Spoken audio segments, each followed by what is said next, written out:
Hey folks, here we are once again, working on the intake. I've got this nice shiny new Hammer Performance, if you can tell there, Hammer Performance, there we go, intake. Now, there's some things I like about it, and there's some things I don't like about it. One of the things I like about it is that this area here is machined out. Okay? That's important because when you've got the flange on there, and it doesn't matter which way I face this right now, it is what it is. So when I've got this flange on there, there's room for the cap screw to clear. See how nice that clears? So you can somewhat attempt to tighten that. It's still a crappy design in my opinion, from Harley, not from Hammer. On the stock one, that is not machined. You can see where I was rubbing against it there, and I could barely squeeze it by there. I mean, the bolt remained tight the whole time because it was rubbing on there, and it all but didn't want to come off until I was able to release the gaskets and whatnot. So that is one thing that is nice. The one thing that is not nice is, I mentioned in another video, these nubs here. Not sure what they're even there for on this one, if it's a casting thing maybe. But these nubs are nice and short here, and there's no holes in them. There's no purpose for them, okay? Now I'm going to look at the Mikuni carburetor just in case before I go any further, but on this one, we have 3 threaded nubs, and they are so tall that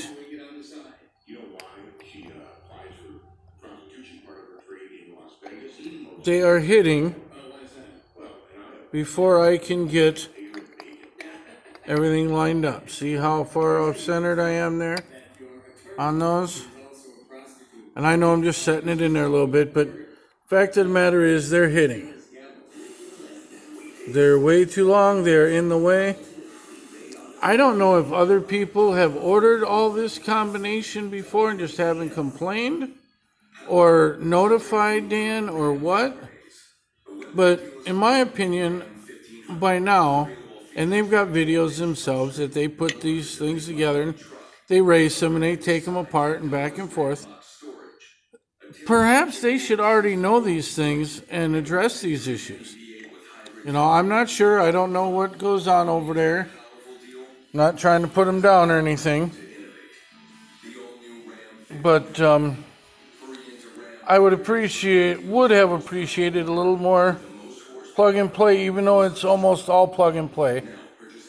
There's just a few things here that not everyone is going to have the tools and the means to cut these down or to grind them down without their grinder loading up and making a big mess and getting all the shavings into their motor and the whole bit. It's just kind of a pain in the butt. So, like I said, I'm going to double check with Mikuni. Isn't an issue for mounting if there's not something that these need to be there for. I'm hoping the only reason they were there was to hold this in place while it was being machined. That would be my guess. Just as the other ones on the other one, and they cut them off, these were probably just not cut off, is my guess. Maybe it was an oversight. I do not know. Once I get this all together, I will reach out to old Dan over there, Hammer Dan, whatever you want to call him, and let him know about some of these things. I've gotten these videos and some pictures and things. I'm going to send them to him and see once if he knows anything about it or what we can do about it to make some of you other guys a little easier to do this. You know, you guys are the same as me. You just want to buy the kit, grab it, put it on. That's what you kind of expect. And obviously things are going to happen. Nothing is perfect. But everything I am putting together here came from Hammer Performance. I did not buy anything separately. I didn't go from different manufacturers to put things together. It all came from the same place. And I feel like when you do that, things should all fit together appropriately. All right, guys. I'm out. Later. Bye.